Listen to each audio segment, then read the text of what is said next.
पाठ 3। जब मैंने पहली पुस्तक खरीदी। बात उस समय की है जब मेरा बचपन था। उन दिनों आर्य समाज का सुधारवादी आंदोलन अपनी चरम पर था।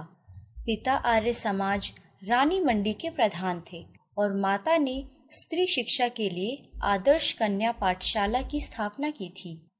मेरे पिताजी की सरकारी नौकरी थी, परंतु मेरे जन्म से पहले ही उन्होंने गांधी जी के आह्वान पर सरकारी नौकरी छोड़ दी थी। हम लोग आर्थिक संकटों से गुजर रहे थे, फिर भी घर में नियमित रूप से कुछ पत्र पत्रिकाएं मंगवाई जाती थी, जिनमें आर्य मित्र, साप्ताहिक, सरस्वती, गृहिणी और 2 बाल पत्रिकाएं विशेष रूप से मेरे लिए, बाल सखा और चमचम। उनमें परियों, राजकुमारों, दानवों और सुंदर राजकन्याओं की कहानियां व रेखा चित्र होते थे। मुझे पढ़ने की चाह लग गई थी और मैं हर समय पढ़ता रहता। भोजन करते समय भी थाली के पास पत्र पत्रिकाएं रखी रहती और मैं पढ़ता रहता। घर में उपनिषद और उनके हिंदी अनुवाद सत्यार्थ प्रकाश भी थी। सत्यार्थ प्रकाश में दिए गए खंडन मंडन के अध्याय पूरी तरह समझ में न आते थे, परंतु उन्हें पढ़ने में आनंद आता था। स्वामी दयानंद जी की जीवनी मैं विशेष रूप से पढ़ता। उसमें अनेक ऐसी रोमांचक बातें होती जो मुझे प्रभावित करती थी, जैसे चूहे को भगवान का मीठा भोग खाते देखकर यह मान लेना कि प्रतिमाएं भगवान नहीं होती और घर छोड़कर भाग जाना। जंगलों, तीर्थों, पर्वत, शिखरों पर साधुओं के बीच इस विचार व खोज के साथ ही घूमना कि भगवान क्या है, सत्य क्या है आदि। उनके द्वारा समाज विरोधी, मनुष्य विरोधी व मूल्यों, रूढ़ियों का खंडन करना और अंत में अपने हत्यारे को क्षमा कर देना जैसी बातों ने मेरे बाल मन को बहुत रोमांचित किया। मुझे कहानियों की पुस्तकों के बीच पाकर माँ को चिंता हो जाती कि लड़का कक्षा की पुस्तकें नहीं पढ़ता तो पास कैसे होगा। पिता कहते थे कि जीवन में यही पढ़ाई काम आएगी, पढ़ने दो।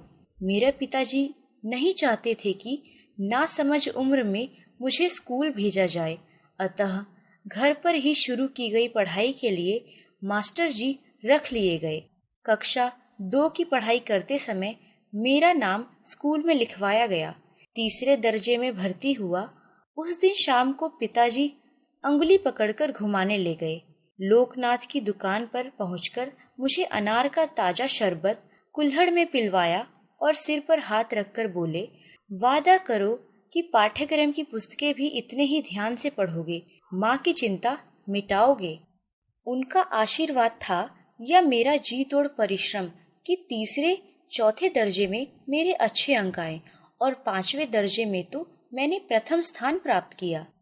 अंग्रेजी में मेरे नंबर सबसे ज्यादा थे, अतः विद्यालय से पुरस्कार रूप में अंग्रेजी की 2 पुस्तकें मिली।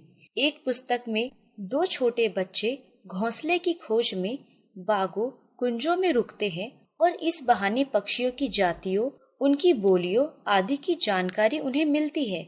दूसरी पुस्तक का नाम था ट्रस्टी द यंग, जिसमें पानी के 2 जहाजों की कथाएं थी कि वे कितने प्रकार के होते हैं, कौन सा माल लादकर कहाँ ले जाते हैं, नाविकों की जिंदगी कैसी होती है, कैसे कैसे जीव मिलते हैं, वेल कहाँ मिलती है, शार्क कहाँ होती है आदि।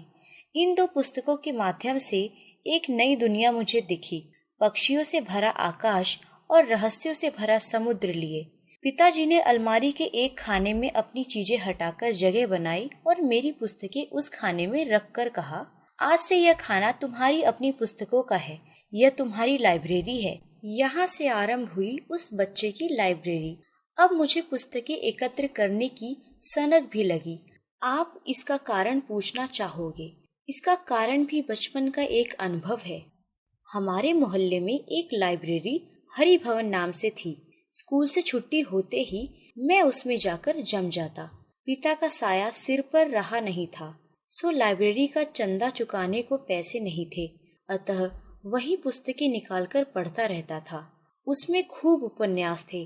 बंकिम चंद्र चट्टोपाध्याय की दुर्गेश नंदिनी, कपाल कुंडला और आनंद मठ से मेरा वहीं परिचय हुआ।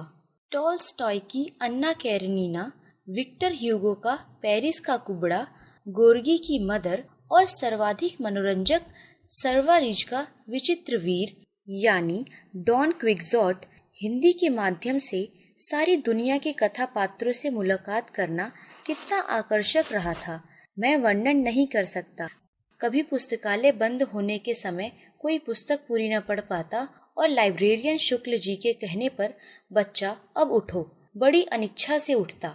मन में कसक उठती कि काश इतने पैसे होते कि सदस्य बनकर पुस्तक इशू कर लाता या इसे खरीद पाता तो घर में रखता, जितनी बार इच्छा होती पढ़ता। परंतु पता था कि पिता के देहावसान के बाद आर्थिक संकट इतना बढ़ गया था कि पूछिए मत। फिर भी मैंने जीवन की पहली साहित्यिक पुस्तक अपने पैसों से किस प्रकार खरीदी मुझे आज तक याद है।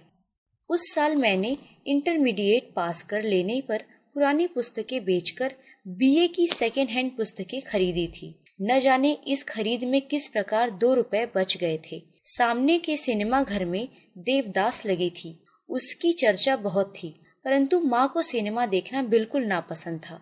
उसी से बच्चे बिगड़ते हैं, ऐसी मान्यता थी। उसमें सहगल का एक गाना था, दुख के दिन अब बीतत नाही, उसे अक्सर गुनगुनाता रहता था। जाने क्यों उसे गुनगुनाते समय कभी आंखों में आंसू भी आ जाते थे। एक दिन माँ ने सुना और बोली, दुख के दिन बीत जाएंगे बेटा, दिल छोटा क्यों करता है, धीरज से काम ले। फिर उन्हें मालूम पड़ा कि यह तो फिल्म देवदास का गीत है, तो सिनेमा की घोर विरोधी बोली, जा पिक्चर देखा, मैं पैसे दे दूंगी। मैंने बताया कि पुस्तकें बेचकर मेरे पास 2 रुपए बचे हैं। वे 2 रुपए लेकर माँ की सहमति से फिल्म देखने गया। पहला शो छूटने में देर थी, सो पास में परिचित की दुकान थी, वहीं चक्कर लगाने लगा। सहसा देखा कि काउंटर पर देवदास पुस्तक रखी है, लेखक शरद चंद्र चट्टोपाध्याय, दाम 1 रुपया। मैंने पुस्तक उठाकर उल्टी पलटी तो पुस्तक विक्रेता बोला, तुम विद्यार्थी हो, यहीं अपनी पुस्तकें बेचते हो, हमारे पुराने ग्राहक हो, तुमसे अपना कमीशन नहीं लूंगा, केवल 10 आने में यह पुस्तक दे दूंगा। फिल्म देखने का विचार त्याग मैं 10 आने में पुस्तक ले आया और 2 रुपए में से बचे हुए 6 आने माँ के हाथ पर रख दिए। सारी बात जब माँ को बताई, माँ की आंखों में आंसू आ गए। खुशी के थे या दुख के यह नहीं मालूम। वह मेरे अपने पैसों से खरीदी मेरी अपनी निजी लाइब्रेरी की पहली पुस्तक